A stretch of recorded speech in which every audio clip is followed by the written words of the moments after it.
Boa noite a todos. Que a graça e a paz esteja sobre todos nós. É muito bom poder louvar e engrandecer o nome do nosso Deus na companhia dos nossos irmãos. E neste momento nós iremos ouvir a voz do Senhor através do Evangelho segundo Marcos. Por isso eu peço a você que abra a sua Bíblia e acompanhe a mensagem nessa noite. Nós vamos dar continuidade a Marcos, capítulo de número 14. Marcos, capítulo 14, a partir do verso 27. Marcos 14, a partir do verso 27. Nós vamos dar continuidade na exposição no Evangelho segundo nos escreveu o evangelista Marcos. Ele que acompanhava o apóstolo Paulo, juntamente com Barnabé, em suas viagens missionárias, era um assistente dos apóstolos e testemunha de tudo aquilo que aconteceu com o ministério do Senhor Jesus Cristo. Ele recebeu essas instruções e passa também para nós, a igreja do Senhor. Nós já estamos caminhando para o final do Evangelho segundo Marcos e hoje nós vamos ver o Pedro sendo avisado que vai negar a pessoa de Cristo. Com o título da mensagem dessa noite, os cristãos também pecam. E nos diz assim, aquela que é infalível, inerrante e autoritativa palavra de Deus. E Jesus disse aos discípulos: serei uma pedra de tropeço para todos vocês. Porque está escrito: ferirei o pastor, e as ovelhas ficarão dispersas. Mas depois da minha ressurreição, irei adiante de vocês para a Galileia. Então Pedro disse a Jesus: ainda que o Senhor venha a ser um tropeço para todos, não o será para mim. Mas Jesus lhe disse: em verdade lhe digo que hoje, nesta noite, antes que o galo cante 2 vezes, você me negará 3 vezes. Mas Pedro insistia com mais veemência: ainda que me seja necessário morrer com o Senhor, de modo nenhum negarei. E todos os outros diziam a mesma coisa. Amém. Oremos ao Senhor mais uma vez, meus irmãos. Bendito Deus e amado Pai, quão maravilhoso é poder estar na presença do Senhor, do nosso Pai Celestial, que nos amou desde toda a eternidade. Nós pedimos, mais uma vez, que o Senhor tenha compaixão de nós, nos dê a capacidade de compreender a Tua Palavra, que ela é viva, que ela venha penetrar em nosso coração e frutificar para a vida eterna. Nos ajude a compreender a Tua vontade, Senhor, porque nós dependemos inteiramente de Ti. É em nome de Cristo, nosso Salvador, que nós oramos. Amém. Então, continuando a mensagem da centralidade do simples Evangelho, hoje nós vamos meditar sobre o tema Os cristãos também pecam. E conviver com o nosso pecado é algo extremamente difícil, é algo ruim, porque nós sabemos que Deus exige de toda a sua criação a santidade. Deus nos exorta para sermos santos. A Bíblia é clara em revelar que Deus exige santidade de todas as pessoas, mas especialmente do seu povo. Em Levítico capítulo 19 nos diz: sejam santos, porque eu, o Senhor de vocês, sou santo. Em 2 Coríntios nos diz que purifiquemo-nos de tudo que contamina o corpo e o espírito, aperfeiçoando a santidade no temor do Senhor. A carta aos Hebreus nos diz: esforcem para viver em paz com todos e para serem santos. Sem santidade ninguém verá o Senhor. Então é muito claro que a Sagrada Escritura exige de nós que nós sejamos santos. Mas nós temos um problema, porque nós somos pecadores. Nós não conseguimos desenvolver a nossa santidade através do nosso próprio esforço. Nós falhamos constantemente. Nós não amamos ao Senhor como nos é devido. Nós não damos atenção para a nossa família como é devida. Nós não somos bons funcionários como nos é exigido, nós falhamos terrivelmente diversas vezes. E por vezes nós ficamos angustiados com isso. Por vezes nós ficamos abatidos, entristecidos, envergonhados por causa do nosso pecado. E como é que Deus trata com os seus filhos a respeito dessa situação? Muitas pessoas já estão cansadas de cometer os mesmos pecados e acabam abandonando o esforço de tentar viver em santidade e se entregam cada vez mais para os seus pecados. E é sobre isso que nós vamos meditar nessa noite. Nós vemos na Sagrada Escritura que mesmo as pessoas mais piedosas cometeram pecados horríveis. Abraão e Isaque mentiram, foram mentirosos, dizendo que a esposa não era esposa, era irmã. Nós sabemos que Noé e Ló tiveram problemas com bebida. Eles se embriagaram. Homens piedosos. Moisés, Davi, assassinos. Davi, então, adúltero, planejou a morte de Urias. Então nós vemos que mesmo o homem, segundo o coração de Deus, cometeu pecado. E pecados que são abomináveis. Pecados que possivelmente você diria, eu nunca faria um negócio desse. Imagina planejar a morte de alguém. Mentir falando que minha esposa não é minha mulher. E mesmo as pessoas mais piedosas que nós encontramos na Sagrada Escritura foram capazes de cometer esses tipos de pecados. E muitas vezes nós achamos que nós nunca faríamos isso. Repetimos as palavras de Pedro aqui. Mesmo que seja um escândalo para eles. Para mim, eu nunca vou fazer tal coisa. Meus irmãos, hoje nós vamos ver que o Senhor usa o nosso pecado para a glória dele e para o nosso bem também. Nas palavras de Bárbara Dugid, eu acho que é esse o sobrenome, ela diz o seguinte: Deus usa o que odeia para fazer aquilo que ele ama. Deus usa o que odeia para fazer aquilo que ele ama. E nós vamos ver como que isso é realidade através da Sagrada Escritura. Se você acredita que pode chegar a algum grau de perfeição na santificação, você está completamente enganado. Confesso aos irmãos que essa é uma das lições mais difíceis de aprender.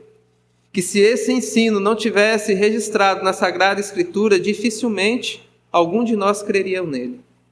Pois até mesmo estando revelado, nós temos dificuldade de entender como que Deus trabalha apesar do nosso pecado. Uma das coisas mais difíceis de compreender é saber que nós somos santificados pela obra de Cristo, mas ainda continuamos sendo pecadores. E viver nesse dilema de santos perante o Senhor por causa da obra de Cristo, mas inteiramente corruptos por causa do nosso coração, é extremamente desafiador. O contexto imediato dessa passagem, meus irmãos, os apóstolos, juntamente com o Senhor Jesus Cristo, eles estavam celebrando a ceia do Senhor. Eles estão celebrando a Páscoa, o momento de transação do sacramento do Antigo Testamento para o Novo Testamento. Eles estão aqui fazendo aquela refeição santa. Se você observar os versos anteriores, o Senhor Jesus vai instituir a Santa Ceia do Senhor. Enquanto comiam, Jesus pegou o pão, abençoando, partiu e deu aos seus discípulos. Então, o que está acontecendo aqui é algo imediatamente após a ceia. Após a ceia, o Senhor Jesus vai preparar os seus discípulos para aquilo que vai acontecer.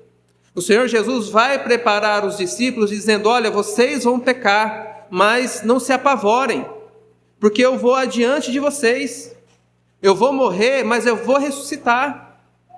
Então, Jesus vai preparar os discípulos para aquilo que vai acontecer imediatamente. O que vai acontecer imediatamente? Ele vai ser preso e os discípulos vão pecar.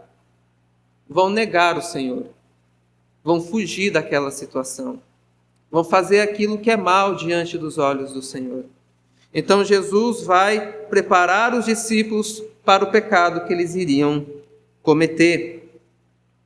E o primeiro ponto nessa noite que nós vamos observar é que Jesus disse que os cristãos pecariam. Está no verso 27 e no verso 28.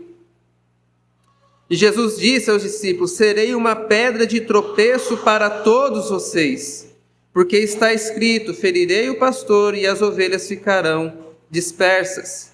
Mas depois da minha ressurreição, irei diante de vocês para a Galileia. Mas veja que Jesus é muito claro quando ele disse: eu serei uma pedra de tropeço para vocês. E ser uma pedra de tropeço é ser algo que vai levar o outro a cair ou a tropeçar. Jesus era uma pedra de tropeço, por exemplo, para os escribas e os fariseus, que viam nele motivo de escândalo. Jesus predisse que os discípulos iriam pecar. E o pecado aqui consiste em não confessar publicamente que ele é o Messias. O pecado aqui consiste de dizer que Jesus era um charlatão, que não se identificava com o seu ministério, que tudo aquilo que ele disse era mentira, porque esse era a declaração dos fariseus, dos escribas, eles que viam em Jesus um motivo de tropeço. Então isso seria uma realidade também para os discípulos. Eles fariam a mesma coisa que os falsos mestres fariam. Por isso que isso foi tão chocante para os discípulos naquele momento. Por isso que Pedro reagiu com tanta veemência: eu jamais farei isso. É a mesma coisa de você negar que o seu pai é seu pai. Isso é algo absurdo. Eu nunca vou fazer um negócio desse. Então Jesus predisse aquilo que os cristãos ou os discípulos fariam. No verso 27 ainda nos diz o porquê que Jesus vai falar isso. Ele diz: porque está escrito: ferirei o pastor e as ovelhas ficarão dispersas. Ele está fazendo uma referência à profecia de Zacarias, que nós lemos aqui na liturgia. O pastor ali é tido como aquele que é o amigo e o companheiro de Yahvé, aquele que iria trazer a redenção para o povo de Israel. E esse pastor seria ferido e as ovelhas seriam dispersas, elas iriam fugir. E logo em seguida disso vem a provação. Essas ovelhas elas seriam provadas. Então Jesus está fazendo a menção da profecia de Zacarias que vai se cumprir naquele momento, dizendo: olha, eu serei ferido e vocês irão pecar, porque isso já está pré-determinado pelo Senhor. Vocês vão pecar porque isso faz parte do plano eterno de Deus. E isso, meus irmãos, é muito chocante para nós. Saber que Deus determinou não apenas a nossa redenção, mas também o nosso pecado. Deus poderia fazer você santo da noite para o dia. Após a sua conversão, você poderia nunca mais pecar se fosse a vontade de Deus. Mas Ele não quis assim. Ele quis mostrar para você que você ainda é um pecador, que sem a graça e a misericórdia dEle, você vai pecar contra Ele. Então, os pecados que nós cometemos na nossa vida foram pré-determinados pelo Senhor, mas não para a nossa destruição completa, mas para a nossa edificação, para que veja que nós sozinhos não somos capazes de fazer a vontade do Senhor. Nós seremos dispersos como foram aqui os discípulos, mas Jesus vai consolar eles no verso 28. Mas depois da minha ressurreição, irei adiante de vocês. Veja que mesmo que vocês pecarem, mesmo que vocês se dispersarem de mim, eu vou ressuscitar e vou conduzir vocês ainda. Veja que Cristo anuncia não apenas o motivo da queda deles, mas também que ele seria e continuaria sendo o seu bom pastor. Que apesar do pecado deles, eles ainda continuariam sendo conduzidos pelo Senhor Jesus Cristo. Cristo ainda estaria à frente deles para pastorear os seus corações. Então veja a grandiosidade da revelação do Senhor, que determinou tanto o nosso pecado como também a nossa redenção. Mas os discípulos eles só dão atenção para uma parte daquilo que Cristo disse, que era o pecado deles. Eles não se atentaram para o todo da revelação, para a consolação que vem do Senhor. E eu gostaria de trazer à sua memória o registro de Êxodo capítulo 15. Quando os israelitas, eles acabaram de passar pelo Mar Vermelho. Eles testemunharam tudo aquilo que Deus fez no Egito, as pragas que Deus enviou, a forma que Deus destruiu os seus inimigos. E se você perguntasse para qualquer israelita, se você estivesse ali naquele momento, você teria a mesma reação. Você, após atravessar o Mar Vermelho, estaria jubilando de alegria. Foi o que eles fizeram, cantaram ao Senhor, celebraram ao Senhor, porque Deus os havia livrado das mãos dos seus inimigos. Então eles estavam radiantes de alegria. Se você perguntasse para qualquer israelita naquele momento, você acredita que Deus é bom? Claro que eu acredito. Você acredita que Deus pode fazer milagres? Claro que eu acredito, Ele acabou de nos salvar. Ele fez coisas grandiosas na minha vida. Ele me tirou de uma situação que eu era escravo e agora eu sou livre. No capítulo 15 nós vemos esse relato dele celebrando a vitória através da morte dos egípcios, a redenção do Senhor. No mesmo capítulo 15, nós vemos que se passou depois daquele dia de grande vitória, de grande celebração, 3 dias. E eles caminharam no deserto de Sur, e acharam-se sem água. 3 dias depois da grande libertação, não havia mais água. Pense, meus irmãos, é mais de 500 mil de pessoas sem água.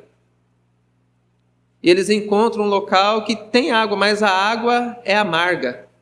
Por isso que é chamado Mara. E aí o que os israelitas fazem? Começam a murmurar. 3 dias depois deles terem contemplado tudo aquilo. Se eu estivesse lá, se você estivesse lá, você também reclamaria. Não é possível que Deus vai nos livrar do Egito para fazer a gente morrer de sede aqui.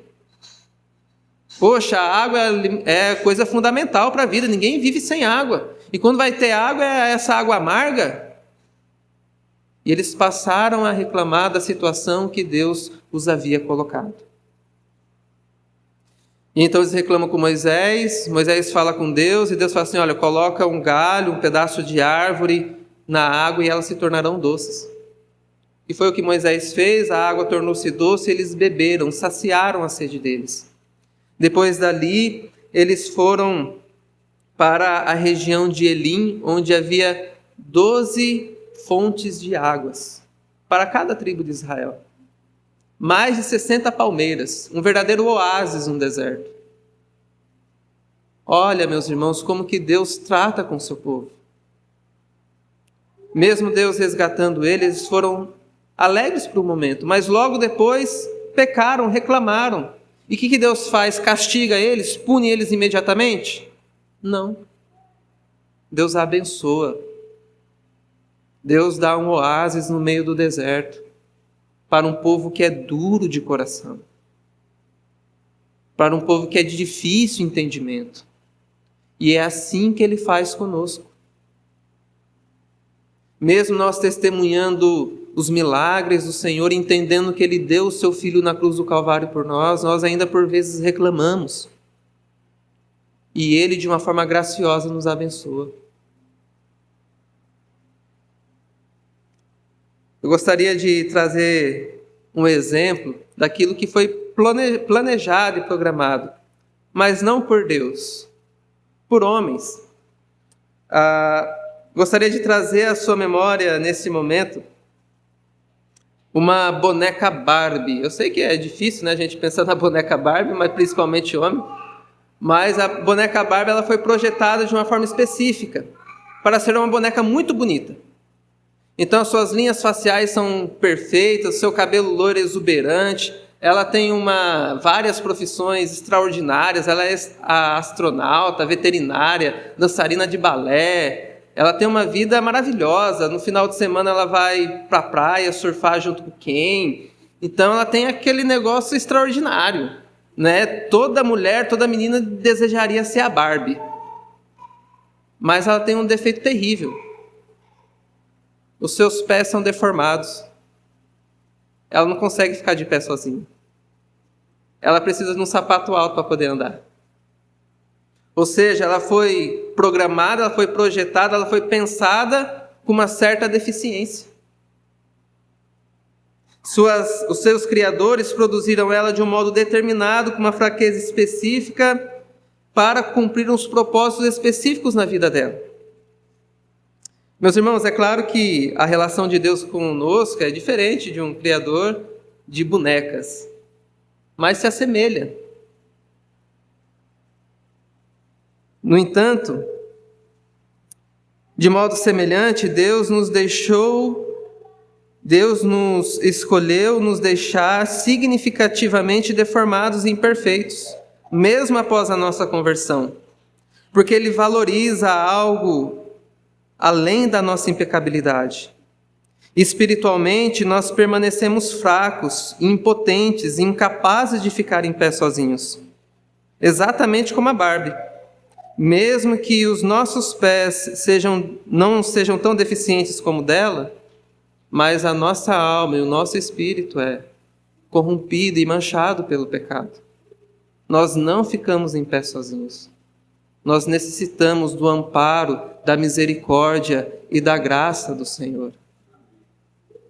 E tudo isso foi planejado por Deus. Ou seja, Deus ordenou não somente o nosso pecado, mas também a nossa salvação em Cristo, a nossa dependência dele em graça. Na Igreja de Cristo, meus irmãos, não existem supercrentes. Todos nós somos fracos e limitados. Todos nós carecemos das misericórdias do Senhor. Se Ele reter a sua misericórdia, nós podemos cometer os pecados mais abomináveis deste mundo. Assim como nós vemos os exemplos dos personagens da Sagrada Escritura. Cristo morreu e ressuscitou e está indo adiante de nós, apesar dos nossos pecados. E Jesus conhece não apenas o pecado do seu povo de uma forma geral, mas Ele conhece o nosso pecado especificamente. No verso de número 30, Ele vai responder a Pedro, que diz que de maneira nenhuma ele seria uma pedra de tropeço. Jesus disse: em verdade lhes digo que hoje, nessa noite, antes que o galo cante, 2 vezes você me negará 3 vezes.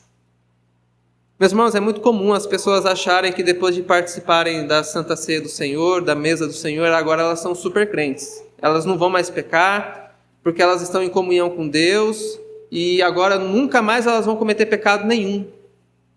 E Jesus vai mostrar e vai quebrar esse orgulho do coração. Ele vai mostrar que Ele conhece o nosso pecado especificamente. Todas as circunstâncias que estão à nossa volta, que nos leva a cometer o nosso pecado. Veja que Jesus conhece os pecados particulares dos discípulos e sabe as circunstâncias pelas quais ele está envolvido. E Cristo não fica aqui indignado ou impressionado com isso. Jesus não olha para a gente quando a gente peca e diz assim: ai meu Deus do céu, meu Pai Celestial, ele pecou, e agora? Jesus não faz isso. Jesus não vira para você e fala assim: mas de novo? Quantas vezes? Ele não faz isso nesse momento. Nesse momento ele está revelando para você: eu sei que você vai pecar, eu sei que você vai cair, eu sei até a hora que isso vai acontecer. E ele não fica impressionado, pelo contrário, ele aponta aqui para a nossa redenção que está através da sua obra na cruz, na sua ressurreição. Ele não fica impressionado com o nosso pecado, porque ele sabe que pagou por cada um deles na cruz do Calvário. Por isso que ele não se espanta com o nosso pecado. Nós podemos ver isso através de algumas histórias. Por exemplo, no Antigo Testamento nós temos a história de Jó. Se você observar a história de Jó, logo no primeiro capítulo, nós vemos o testemunho de quem era Jó. E nós vemos que Os anjos ali foram apresentar-se diante do Senhor e no meio deles estava Satanás. E Deus se dirige para Satanás perguntando: de onde você vem? Veja que o diálogo começa pela parte de Deus. Satanás diz que passear pela terra, andar por ela. E Deus pergunta mais uma vez: tu viste meu servo Jó, homem íntegro, fiel, temente a Deus, que desvia do mal? Crente igual ele não tem. O homem é crente mesmo. E aí Satanás vai replicar: mas ele também tem tudo? O Senhor dá tudo para ele? Tira as coisas dele para ver se não blasfema na sua cara. Aí o que Deus faz? Pode tocar nele, tira tudo dele, só não toca na vida dele. E Satanás faz aquela leva. Aí é filho, é gado, é tudo que ele possui. E ele permaneceu íntegro. No capítulo 2 está lá de novo. Satanás no diálogo com o Senhor, e Deus falando agora para ele: agora você pode tocar na saúde dele, na vida dele. E ele fica com uma doença da cabeça aos pés. Ou seja, meus irmãos, todo o ataque, investida de Satanás na nossa vida, tudo aquilo que nós entendemos que é mal para nós, perda de familiares, perda de trabalho, perda de trabalho, todas essas coisas estão no controle do Senhor. Nenhum mal nos sobrevém se não for da parte do Senhor, e Ele tem um propósito específico para isso. Satanás não agiu na vida de Jó sem o consentimento de Deus, sem a aprovação de Deus. E isso também é na nossa vida. Nós vemos Jó depois se lamentando, amaldiçoando até o dia do seu nascimento, aquela lamentação toda. Mas no final do livro de Jó, nós vemos que a condição dele passou de pior para melhor. Que todo aquele mal que foi causado na vida dele, que ele passou, que ele enfrentou, aquele deserto, contribuiu para o quê? Para o bem dele. Ou seja, os desertos da nossa vida, as nossas dificuldades, as nossas quedas, elas servem para o nosso bem, mesmo que naquele momento não pareça isso. Diz que quem tropeça dá um passo mais longe, né? E aqui é assim, o tropeço dele fez com que ele caminhasse mais e fosse mais adiante. Então, tudo isso, meus irmãos, foi orquestrado pelo Senhor, foi planejado pelo Senhor. Quem gosta de música sabe que é insuportável ouvir uma música que só tem notas altas. Ninguém ouve uma música só de nota alta. Para compor uma melodia tem que ter nota alta, nota baixa, Você tem que ter uma harmonização, mesmo que o cântico seja de alegria. Mas em dado momento ele vai ter uma oscilação. Ele não vai ficar alto constantemente, porque ninguém suporta. E Deus, meus irmãos, é o maestro da nossa vida. É Ele quem estabeleceu os momentos altos, mas também os momentos baixos. Ao passo que quando hoje você olha para trás, você fala assim: rapaz, é só Deus mesmo. Se eu contar a minha história para você, você não acredita. Por quê? Porque ela não foi escrita ou desenhada por você. A nossa vida, meus irmãos, está nas mãos do Senhor. E Ele faz todas as coisas conforme lhe apraz. Até mesmo os nossos pecados foram determinados por Deus, para cumprir com o objetivo que Ele estabeleceu, a glória dEle e também o nosso bem. Mesmo que seja difícil compreender isso no momento que nós estamos passando. Embora Deus não pode ser tentado pelo mal e ninguém tenta, Ele controla de forma soberana cada pecado do mundo. Nós vemos isso através da história dos reis de Israel. Israel havia um rei perverso e maligno que era Acabe. E nos dizem em 2 Crônicas, segundo livro de Crônicas, capítulo 18, a partir do verso 19, que então o Senhor perguntou: quem enganará Acabe, o rei de Israel, para que seja morto em Ramote de Gileade? Veja que Deus está orquestrando a morte do rei de Israel. E Ele está fazendo isso através de um engano, através de uma mentira Ele vai fazer isso. E um dizia uma coisa, outro dizia outra. Então um espírito saiu e apresentou-se diante do Senhor e disse: eu o enganarei. O Senhor perguntou: como? Ele respondeu: sairei e serei um espírito mentiroso na boca de todos os profetas do rei. Então o Senhor disse: você conseguirá enganá-lo. Vá e faça assim. E agora eis que o Senhor pôs um espírito mentiroso na boca desses seus profetas, e o Senhor declarou que o mal havia lhe acontecer. Ou seja, meus irmãos, todas as coisas, até mesmo os pecados das pessoas que não temem ao Senhor, foram planejadas pelo Senhor. Deus controla e governa tudo isso. E como que Ele faz isso sem se manchar com o pecado? Aí é com Deus. Ele não tenta ninguém, ele não pode ser tentado por ninguém, ele não é maligno, mas ele usa o mal para os seus propósitos e objetivos. Quando o Senhor Jesus está conversando com Pedro, aqui nesse contexto, em Lucas capítulo 22, nos diz: Simão, Simão, eis que Satanás pediu para peneirar você como trigo. Veja que o diálogo se parece com Jó, de Satanás e Deus. Eis que Satanás pediu para te peneirar. E Jesus disse para Pedro: eu, porém, orei por você para que sua fé não desfaleça. Veja que coisa interessante, meus irmãos. Jesus não orou para que ele não pecasse. Jesus orou para que a fé dele não se perca, para que ele permanecesse na fé apesar do pecado dele. É algo impressionante. É que mesmo que você venha pecar, você não venha perder a fé.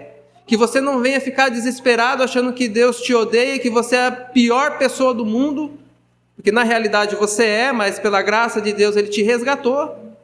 E que agora nenhuma condenação há para aqueles que estão em Cristo Jesus. Que não há morte, nada pode separar você do amor de Deus, nem mesmo os seus pecados.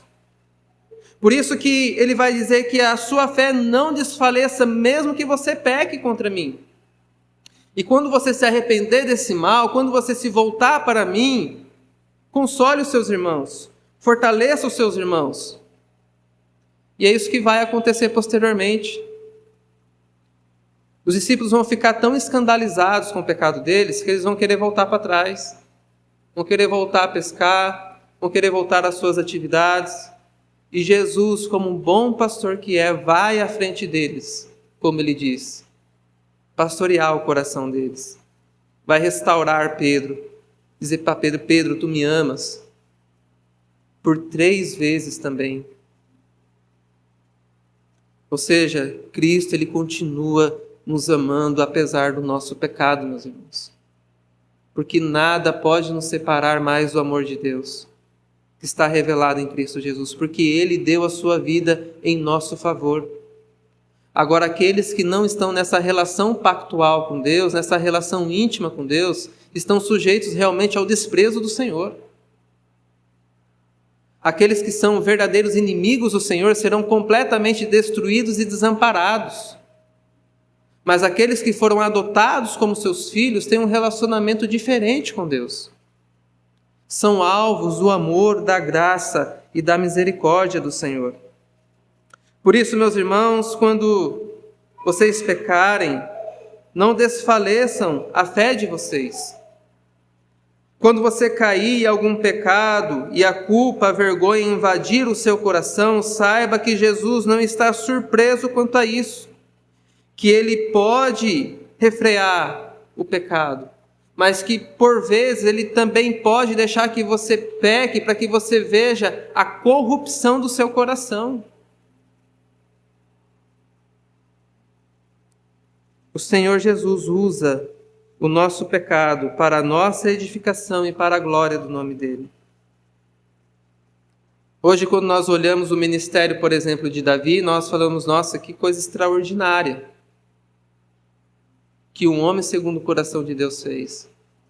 Mas também que coisa terrível um homem, mesmo temendo a Deus, pode fazer.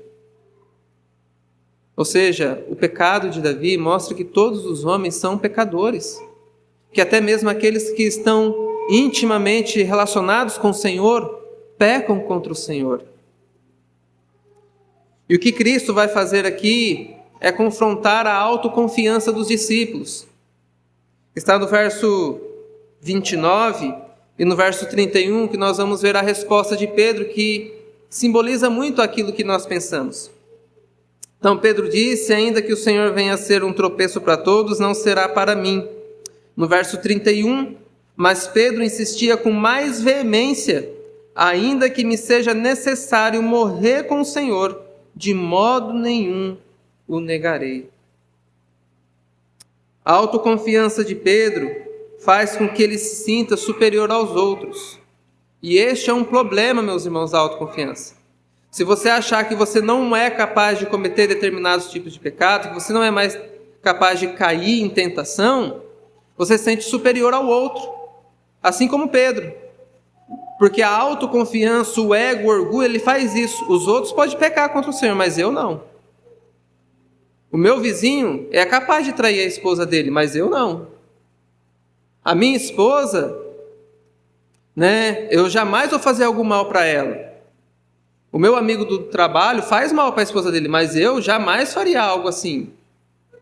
Então veja que isso parte de um coração orgulhoso. Ele acha que ele nunca será capaz de cair. Mesmo que seja um escândalo para os outros, para mim não.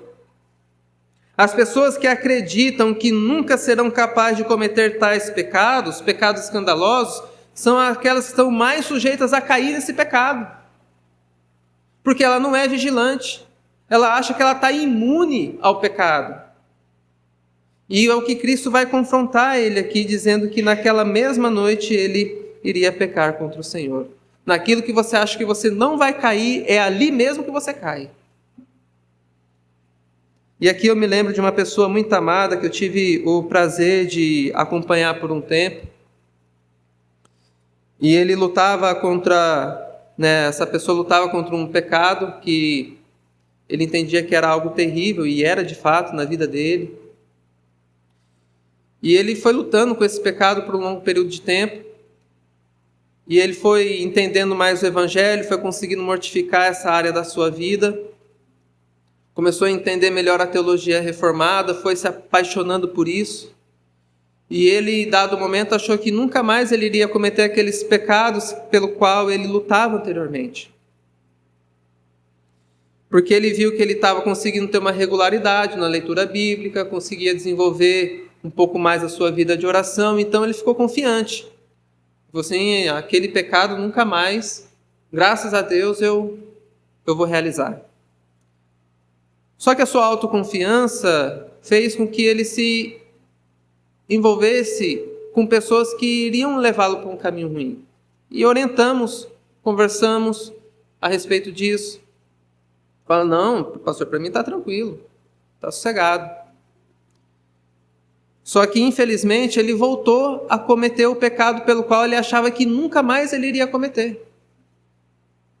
E aquele pecado que era algo interno, era algo oculto, a consequência do pecado se tornou algo notório. E a vergonha foi tamanha que ele não conseguiu mais voltar para a casa do Senhor, não conseguiu mais ter um bom relacionamento com a igreja, por conta da vergonha que o pecado lhe causou. A partir disso, ele nunca mais veio para a igreja. E quão triste, meus irmãos, é isso. Eu ainda oro e espero no Senhor que ele venha voltar à casa do Senhor em arrependimento, em confissão, em adoração a Deus. Que entenda que o nosso pecado realmente causa isso. E a nossa autoconfiança, achando que nós não vamos cair, é perigosa. Aqueles que acreditam que nunca vão pecar em determinadas áreas é os que estão mais sujeitos a cair nesses pecados. Nós devemos nos lembrar, meus irmãos, que o poder de Deus se aperfeiçoa na nossa fraqueza. O apóstolo Paulo, orando, ele diz que orou por 3 vezes para que o espinho da carne lhe fosse retirado. Poderia ser uma enfermidade, poderia ser um pecado que ele não conseguia vencer, porque o texto diz que Satanás foi enviado para esbofeteá-lo. E ele disse que orou 3 vezes ao Senhor, e o Senhor disse que não iria tirar aquilo dele. mas que a minha graça te basta. Ou seja, meus irmãos, nós devemos compreender que Deus opera apesar de nós. O problema de Pedro é que ele acreditava que ele poderia ser fiel até a morte através dos seus próprios esforços.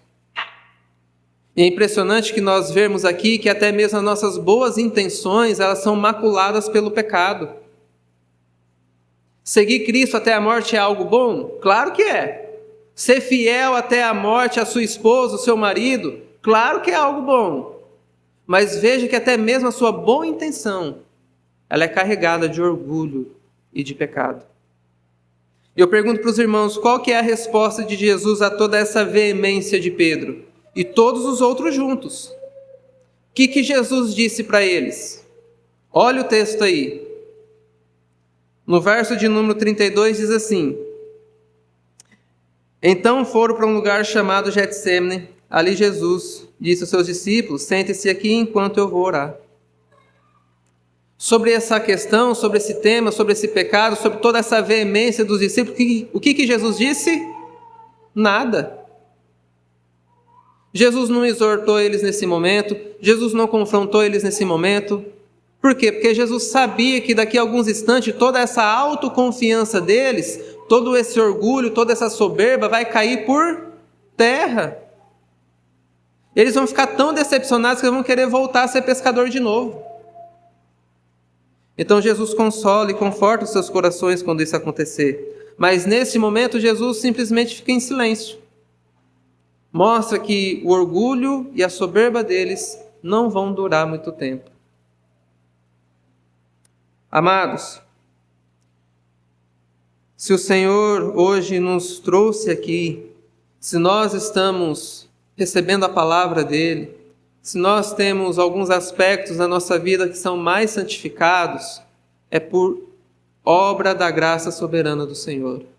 Porque é Ele quem opera em nós, tanto querer como realizar, segundo a boa vontade dEle. Veja que é por isso nós orarmos como Ele nos ensinou, para que nós não venhamos cair em tentação, mas que nós sejamos livres do mal, porque se Deus quiser a gente vai cair.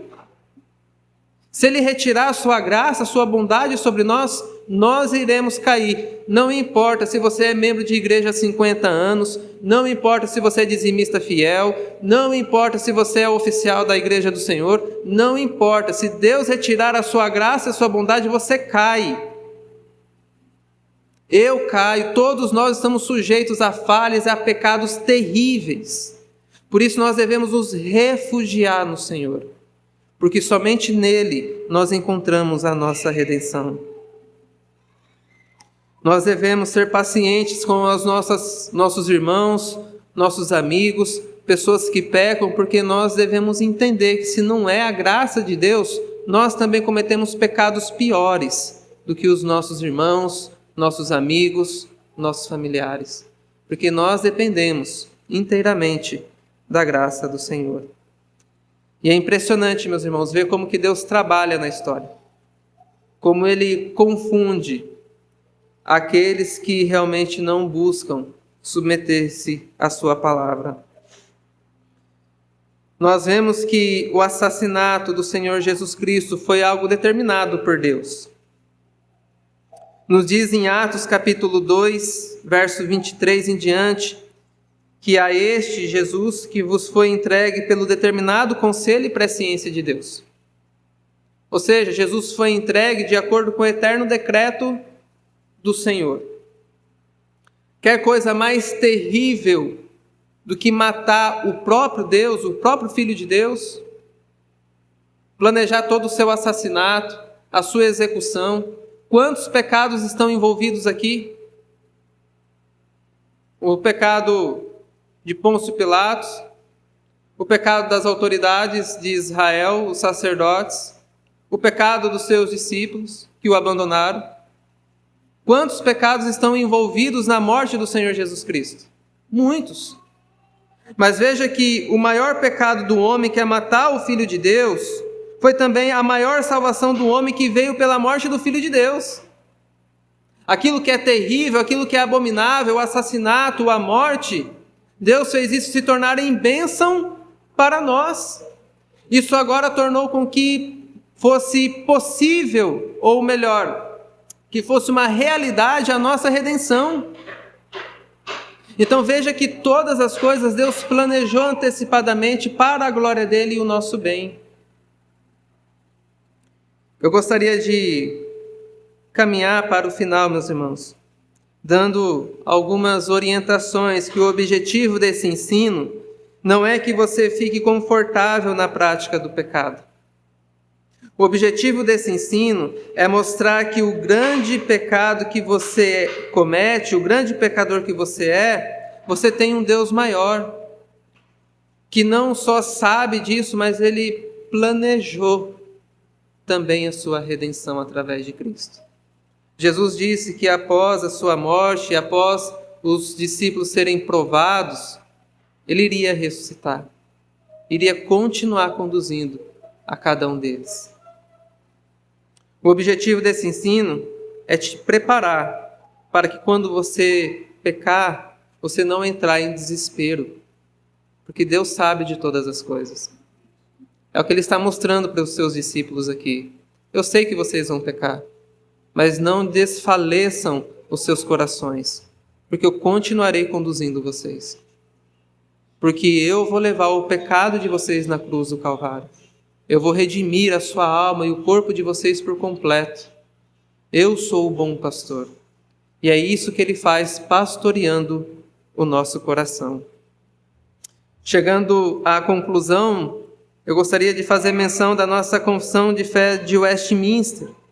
No capítulo 5 nos diz assim: o muito sábio, justo e gracioso Deus muitas vezes deixa por algum tempo seus filhos entregues às mais tentações e corrupções do seu próprio coração, para castigá-lo pelos seus pecados anteriores ou para lhes conhecer o poder oculto da corrupção e do dolo dos seus corações, a fim de que eles sejam humilhados, para animá-los a dependerem mais intimamente e constantemente do apoio do Senhor. Os nossos pecados, meus irmãos, não pega Deus de surpresa, porque Ele já preparou um caminho de redenção para nós. Assim como um pai às vezes deixa o filho cair, ralar o joelho, esfregar o nariz no chão, Deus faz conosco também, retirando um pouco da sua misericórdia e graça, nos deixando cair. Mas Ele sempre vai estar ali para nos tomar pela mão, para nos erguer novamente, a caminhar juntamente com Ele. Amém?